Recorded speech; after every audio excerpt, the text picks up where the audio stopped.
Hola chicos, regresé de mi operación de entrenamiento y tengo muchas historias realmente interesantes para compartir con ustedes. Tengo tantas que voy a dividirlas en dos partes, siendo esta la primera. Me encantaría ponerlas todas en una sola entrada, pero aún no he tenido la ocasión de redactarlas todas. No sucedió nada demasiado loco mientras estaba allí, pero tuvimos un incidente con un novato que me pareció relevante, ya que estoy seguro de que ustedes han estado esperando esto. Simplemente entraré directamente en las historias. Asignaré cada lote de ellas a la persona que me las contó. Katie es una veterana que ha sido oficial del SAR durante unos 15 años. Se especializa en rescates de alta montaña y es considerada una de las mejores en su campo. Fue una de las narradoras más entusiastas y como estábamos juntos durante los ejercicios, terminó por contarme 4 que se me quedaron realmente grabadas. La primera me la contó en respuesta a mi pregunta sobre sus convocatorias más traumáticas. Sacudió la cabeza y me dijo que las llamadas más jodidas ocurren con más frecuencia en la montaña, ya que la posibilidad de accidentes desagradables es mayor. Hace unos 5 años, uno de los parques en los que trabajaba tuvo una serie de desapariciones.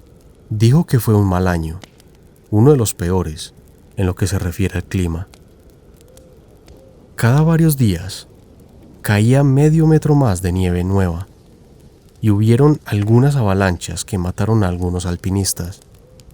Habían advertido a las personas sobre permanecer en las áreas cartografiadas, pero por supuesto siempre hay quien no escucha. En un caso particularmente desagradable, una familia entera fue aniquilada porque el padre decidió que sabía más que los oficiales y los llevó a un área que no era segura. Estuvieron andando con raquetas de nieve y como KD pudo imaginarse mejor, habían caminado sobre una plataforma de nieve que parecía sólida, pero que en realidad no lo era. Cedió y esta familia se fue a la mierda a casi 90 metros por una pendiente. Aterrizaron sobre las rocas del fondo y los padres murieron instantáneamente. Uno de los niños también lo hizo, pero los otros 2 sobrevivieron. Uno tenía una pierna y las costillas fracturadas. El otro salió casi ileso, a excepción de algunos moretones y un tobillo torcido. El niño que estaba ileso dejó a su hermano atrás y se dispuso a buscar ayuda. Katie dijo que el niño no consiguió avanzar más de 1 kilómetro antes de que una tormenta lo alcanzara.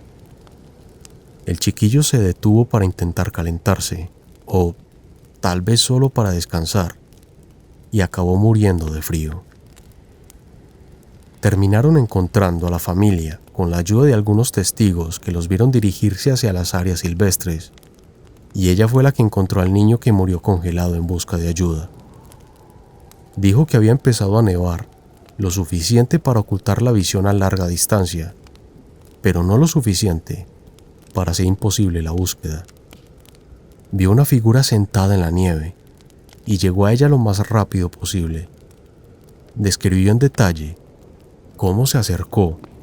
Se dio cuenta primero de que era un niño, luego de que había fallecido y en tercer lugar, que se había congelado en una de las posiciones más lamentables en las que alguna vez había encontrado a un cadáver.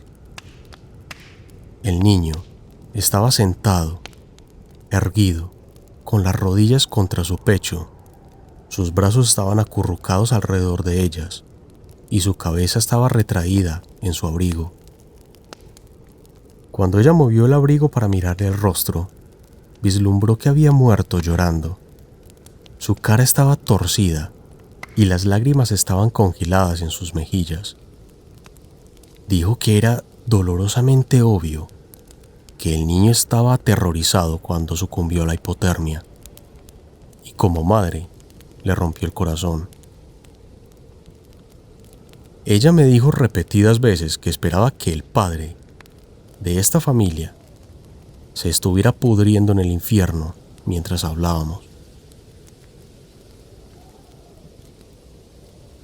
La otra anécdota traumática que me contó y que destacó, en mi opinión, fue una que le sucedió cuando era una novata. Su equipo recibió un informe de un escalador experimentado que no había regresado a casa el día anterior. Su esposa estaba convencida de que algo malo le había ocurrido, porque nunca había fallado en llegar a casa a tiempo. Salieron a buscarlo y tuvieron que escalar lo que sonaba como algunas regiones muy exigentes de la montaña técnicamente. Llegaron a un área relativamente plana y KD comenzó a ver sangre en la nieve. Siguió el rastro y a medida que avanzaba, comenzó a ver pequeños trozos de tejido. No estaba segura exactamente de qué parte del cuerpo provenían, pero cuanto más la seguía, más había. Siguió este rastro de sangre y tejido hasta un área protegida debajo de un acantilado y encontró al escalador. Dijo que había muchísima sangre, más de la que hubiera visto nunca. Estaba acostado boca abajo, con un brazo estirado delante de él como si hubiera muerto arrastrándose. Miró más de cerca y vio que había sido parcialmente destripado, que era de donde el tejido que ella había visto provenía. El tipo tenía un punzón metido en una funda y este estaba recubierto de sangre. Por supuesto, nunca estuvieron seguros de qué había sucedido exactamente, pero ella supuso lo mejor que pudo imaginarse. Cree que el hombre había estado tratando de escalar a la siguiente área y había estado utilizando su punzón para ascender. Probablemente golpeó un parche flojo y se cayó. En la caída, o posiblemente al aterrizar, se clavó el pico y este lo destripó. Se arrastró todo el tiempo arrancándose trozos de sí mismo a medida que avanzaba y murió bajo el acantilado. El gore no la suele perturbar, pero supongo que algunos de los tipos que acudieron a ayudarla a retirar el cadáver vomitaron cuando le dieron la vuelta y una buena parte de sus intestinos se derramaron.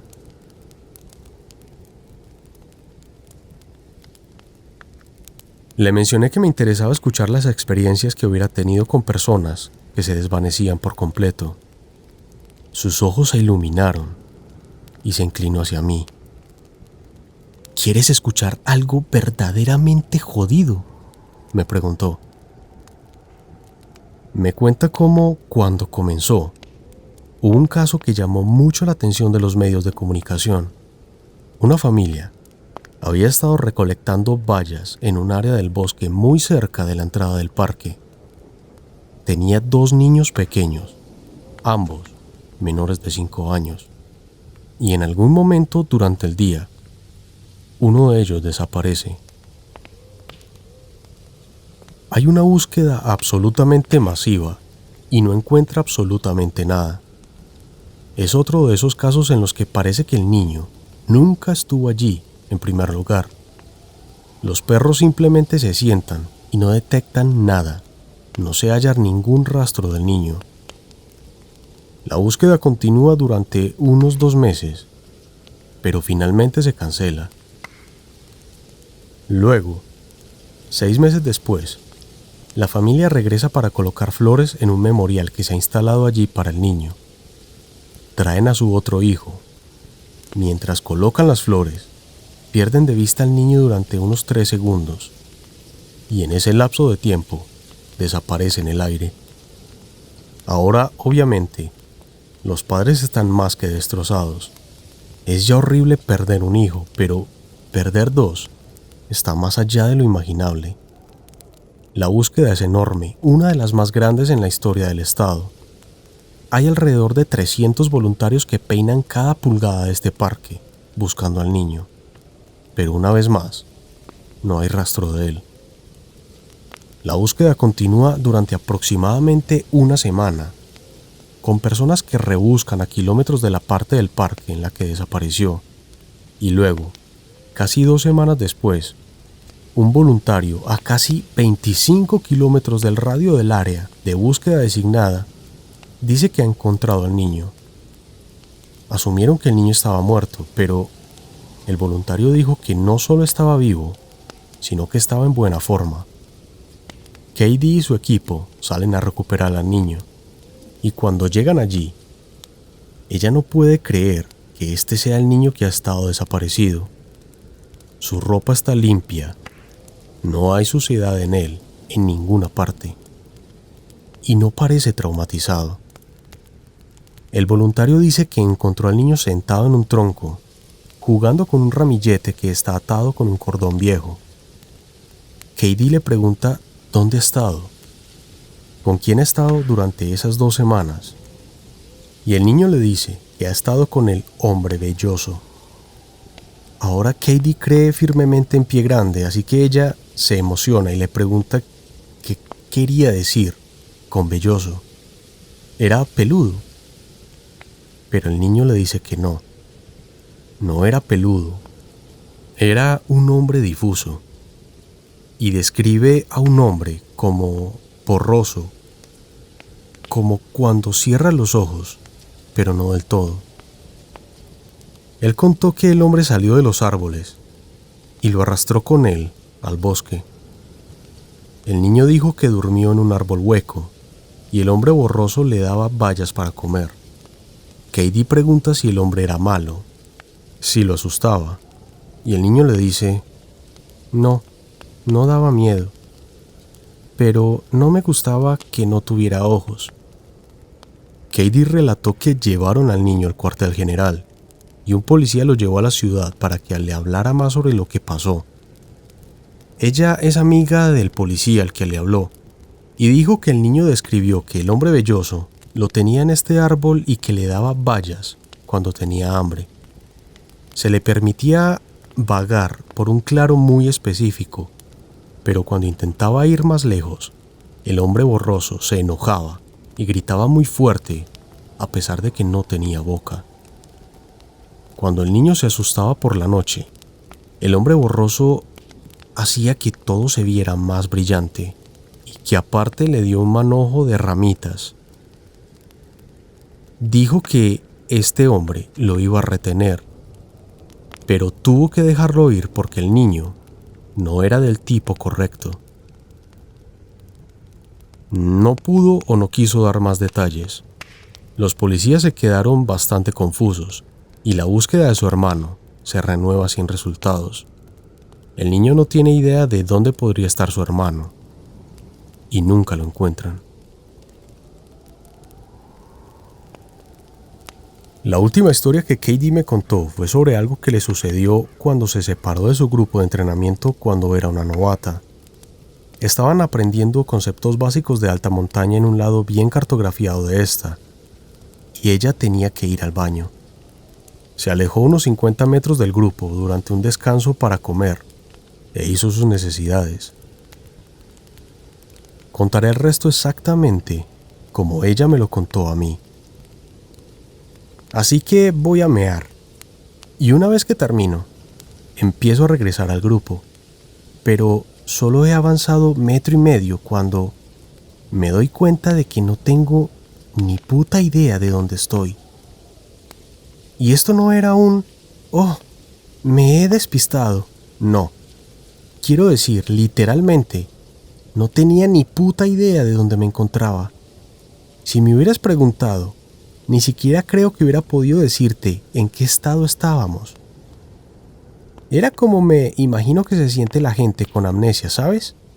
Estás completamente perdido y no tienes idea de qué hacer. Así que me quedé allí por un tiempo, solo tratando de averiguar dónde demonios estaba y qué se suponía que debía hacer. Pero cuanto más tiempo estaba allí, más confundida y despistada me hallaba. Así que comencé a caminar. Tal y como recuerdo, simplemente elegí una dirección al azar y fui por ella. Mientras caminaba, cada vez era peor, hasta el punto de que no tenía idea de por qué estaba en la montaña en primer lugar. Solo estaba andando por la nieve, y luego empecé a escuchar una voz. Es algo casi dentro de mi cabeza, como si una rana pudiera hablar, toda grave y ronca, y me decía una y otra vez: está bien, está bien. Solo necesitas encontrar algo para comer. Encuentra algo para comer y estarás bien. Solo sigue caminando y encuentra algo para comer. Comer. Comer. Así que comienzo a buscar cualquier cosa que pueda comer. Y te juro por Dios que nunca sentí tanta hambre en toda mi vida. No tenía fondo y creo que hubiera comido casi todo lo que me pusieran delante mío en ese momento. No tenía registro del tiempo, así que no tenía idea de cuánto estuve fuera cuando escuché una voz real que se acercaba a mí. Me dirijo hacia allí y veo uno de los otros zar y parece jodidamente aterrorizado. Está corriendo hacia mí preguntándome si estoy bien y qué demonios estoy haciendo aquí. Y lo que me dio miedo fue que mientras corría hacia mí, me vi a mí misma alcanzando mi cinturón por mi cuchillo de caza. Ni siquiera estaba pensando realmente en lo que estaba haciendo, pero lo que estoy pensando es que tengo que comer. Si no como, nunca volveré a estar bien. Así que solo tengo que comer. Él me ve haciendo eso y se aleja enseguida. Me grita que guarde mi cuchillo, que no me va a lastimar. Y eso me despierta. De repente, sé exactamente dónde estoy y guardo el cuchillo. Corro hacia él y le pregunto cuánto tiempo he estado fuera, pensando que me diría que me he ido por media hora más o menos. Pero él me dice que me he ido por 2 malditos días. Pasé 2 picos de montaña y terminé casi al otro lado, y si hubiera seguido avanzando, habría terminado vagando en unos 500 kilómetros de naturaleza. Nunca me habrían encontrado. No pude creer que no esté muerta, y por supuesto, no sé qué mierda pensar. Para mí, el tiempo no ha pasado en absoluto. No digo nada, solo vuelvo con él a un punto de encuentro y me llevan de vuelta a la sede para ser trasladada en avión al hospital.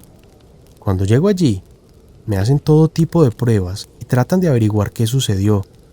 Como mejor pueden teorizar, tuve una clase inusual de estado de fuga, que es una especie de amnesia o una extraña convulsión que me dejó fuera de control. Pero la verdad es que realmente no sabían.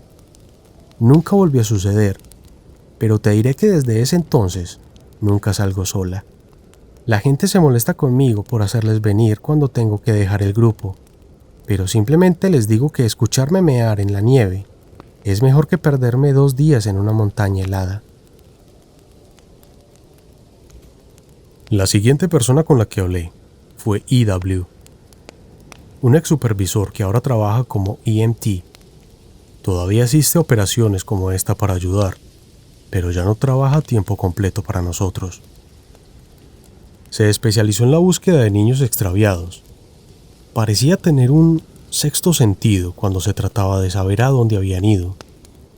Él es una leyenda entre los veteranos más veteranos, pero se avergüenza si lo felicitas por su trabajo. Se sentó conmigo en la cena una noche y terminamos intercambiando anécdotas. La mayoría de ellas eran solo casuales, pero cuando abordamos el tema de nuestras convocatorias más extrañas, mencioné que había tenido un amigo que había subido un par de escaleras. Se quedó callado y me preguntó si había oído hablar de un niño que había desaparecido en su parque hacía unos años. No lo había hecho, así que me contó esta historia. Estaban buscando a este niño de 11 años, Joey, que había desaparecido cerca de un río. Por supuesto, la primera hipótesis fue que se había caído y se había ahogado, pero cuando sacaron a los perros, estos guiaron a los agentes del SAR lejos del río y los llevaron a una zona boscosa muy densa. Cuando hacemos búsquedas de personas, buscamos en un patrón de cuadrícula e indagamos en cada caja de la cuadrícula increíblemente a fondo. Lo que el equipo de IW notó de inmediato fue que estaba surgiendo un patrón muy extraño. Los perros en cajas aleatorias captaban el olor de Joy, pero lo perdían cuando lo superponían en otra caja.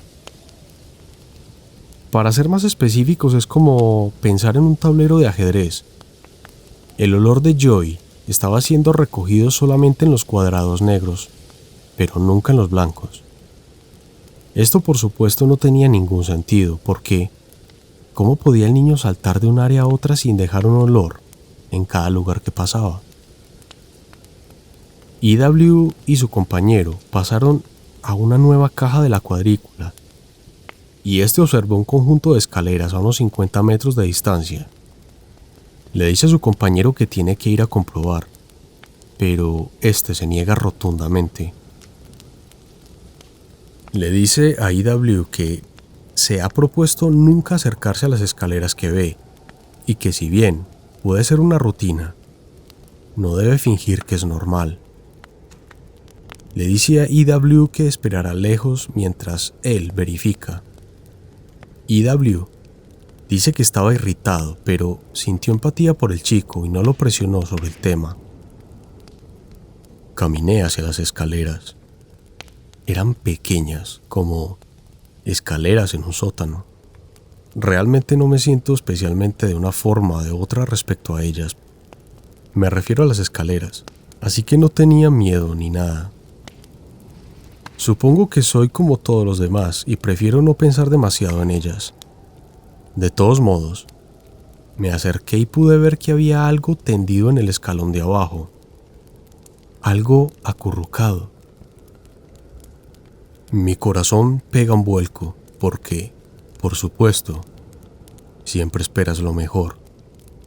Y estábamos seguros de que encontraríamos a este niño vivo, porque solo había estado desaparecido por un par de horas. Pero supe de inmediato que era él, y estaba muerto. Estaba hecho una bola en el escalón, agarrándose el estómago. Parecía que había estado sufriendo un dolor horrible cuando murió. No vi sangre, excepto algo en sus labios y la barbilla. Informé por radio que lo había encontrado y recuperamos su cuerpo para mandarlo. Esa pobre familia estaban devastados. Los padres no podían entender cómo estaba muerto, porque solo se había ido por tan poco tiempo. Y para variar, no teníamos ninguna causa obvia de la muerte, lo que empeoraba las cosas. Me di cuenta de que probablemente había comido algo venenoso, ya que estaba sosteniendo su estómago cuando lo encontré, pero no quería suponerlo. Es ya suficientemente duro escuchar que tu hijo está muerto. Ni qué hablar de tener encima a un estúpido del SAR adivinando lo que sucedió. Se lo llevaron, y me fui a casa e intenté no pensar en ello. Odio encontrar niños muertos. Maldición. Me encantaba este trabajo, pero es una de las razones por las que me fui. Tengo 2 hijas, y la idea de perderlas de esa manera solo se atragantó un poco aquí. No soy muy bueno con asuntos emocionales como estos, y siempre es un poco extraño ver llorar a un hombre adulto, así que realmente no sabía qué hacer. Sin embargo, eventualmente se recuperó y siguió adelante. No siempre recibimos respuesta de los médicos forenses sobre la causa de la muerte. Supongo que no es realmente nuestro trabajo saberlo, y a veces, si piensan que es algo sucio, no nos lo dirán debido a las mierdas legales. Pero tengo un amigo que trabajaba para el departamento del sheriff, y generalmente me pasa información interesante si se lo pido. En este caso, sin embargo, recibí una llamada de él una semana después. Me preguntó si recordaba al niño y, por supuesto, le dije que sí. Me dijo que algo muy extraño estaba sucediendo. colega, vas a pensar que estoy loco, pero el forense no tiene ni idea de lo que le pasó a este niño. Nunca hemos visto nada igual. Mi amigo continuó diciéndome que cuando el forense abrió al niño, ni siquiera podía creer lo que estaba viendo. Los órganos del niño eran como queso suizo. Orificios de un cuarto de tamaño habían sido perforados a través de casi todos los órganos que tenía este niño, exceptuando el corazón y los pulmones. Pero su colon, el estómago, sus riñones e incluso uno de sus testículos estaban llenos de agujeros limpios. Mi amigo dijo que el forense lo describió como si alguien hubiera sacado una perforadora y hubiera hecho agujeros en todo. Eran muy nítidos los agujeros, pero el niño no tenía ni un rasguño, ni heridas de entrada o salida. Lo más cercano que nadie nunca hubiera presenciado fue un tipo que se atiborró de perdigones, haría un año más o menos mientras limpiaba su rifle. Nadie tenía ni idea de lo que podría haberles causado. Mi amigo me preguntó si alguna vez había escuchado algo así, o si habíamos tenido casos similares en el pasado, pero nunca había oído hablar de algo como eso, y le dije que no iba a serle de ninguna ayuda. Que yo sepa, el forense determinó la causa de la muerte algo así como hemorragia interna masiva, pero nadie sabe qué sucedió realmente. Nunca he podido olvidar a ese niño. Tengo pesadillas al respecto a veces. No dejo que mis hijos vayan solos al bosque, y cuando vamos juntos, nunca los pierdo de vista. Solía encantarme aquello de allí afuera, pero ese caso y un par de otros más arruinaron todo eso para mí. La cena terminó, así que comenzamos a limpiar y a regresar a nuestras cabañas. Antes de que nos separáramos, puso su mano en mi hombro y me miró muy de cerca. Me dijo que hay cosas malas aquí, cosas a las que no les importa si tenemos familia o vidas, o qué podemos pensar y sentir. Me dijo que tuviese cuidado y se alejó. No tuve la oportunidad de hablar con él de nuevo, pero esta historia se me quedó grabada.